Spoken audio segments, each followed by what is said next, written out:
Okay mga ka-DJ, ito gagawa tayo ng crispy chicken, parang ano to chicken poppers pero strips ang ginawa ko. So tinimplahan lang natin to ng asin, pampalasa, paminta. Ayan, tapos lagyan natin ng itlog yan. I-marinate lang natin dyan siguro kahit mga 30 minutes. Ayan.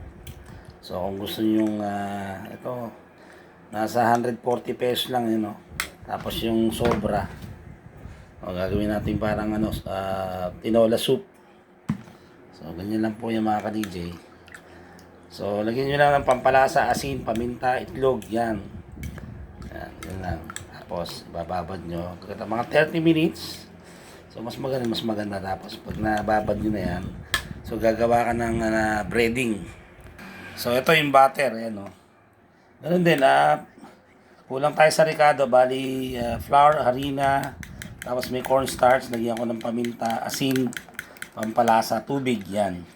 Kailangan makuha mo yung tamang consistency lang yan. O, tapos, i-dip din natin sa flour mamaya, papakita ko sa inyo. So, ito yung natin, breading, i-roll natin, pagulungin natin dito yung mga hiniwang manok natin yan. Flour, cornstarch, tapos pampalasa, paminta, konting asin na lang kasi yan. So, ganun lang kasimple mga ka-DJ yan. So, papakita ko sa inyo. Okay, nagpainit na tayo ng mantika sa kawali. So, isang technique para malam kung talagang mainit na rin yung mantika, maya to. Kuha ka ng palito ng posporo, yan. Tapos, i-dip mong ganun. Yan o, nag-pop. Diba? Anong tawag doon? Bumula. Yun, so okay na yan, ibig sabihin. So, magsasubok na tayo. So, yun. Try tayo. Yan, ha. Kuha tayo rito.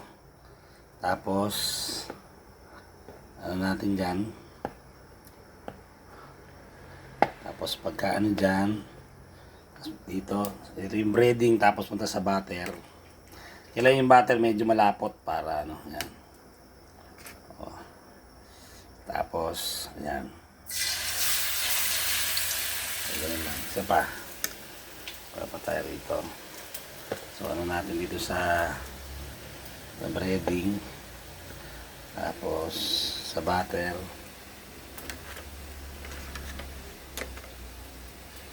Tapos lagay.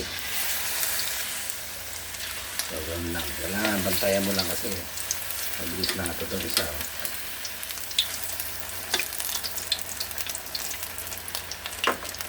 So, bukasan natin ito na konti.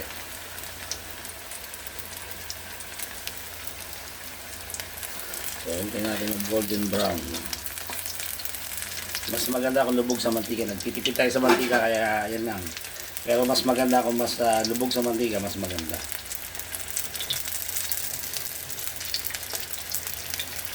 Ayan, nakita natin yun, ibabrown na.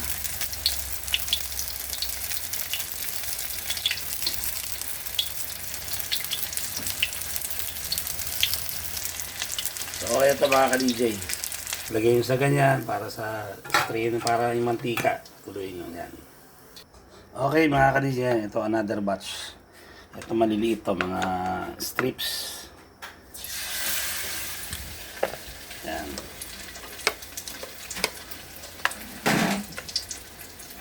Kailangan mabilis lang po kasi mabilis maluto yun. Yan.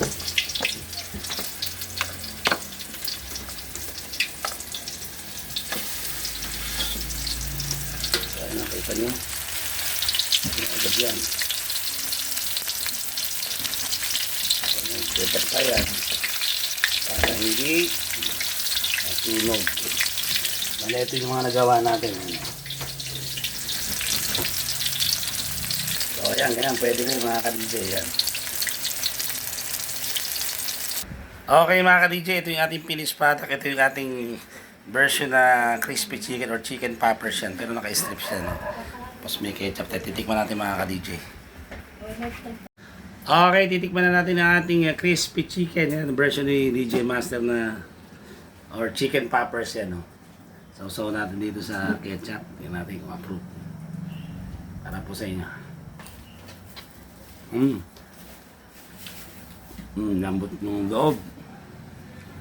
Ang tamang timpla, hindi siya maalat. Crispy siya sa labas. Yun, no? Isa pa. Ang sarap. Isa pa.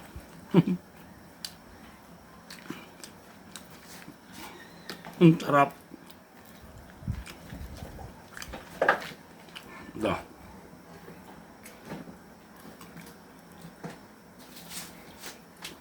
Lambot. Naman-taman ako na yung timplahan. Yan. Subukan nyo ito mga kaniger. Mga kaniger. Napakasarap. Durado na. 140 pesos. Ano? Ang dami. Oh. Okay. Maraming salamat sa lahat na sumama sa akin. Hanggang sabihin po si DJ Master. Na nagsabing laban lang. God bless you all. See you. My name. Bye.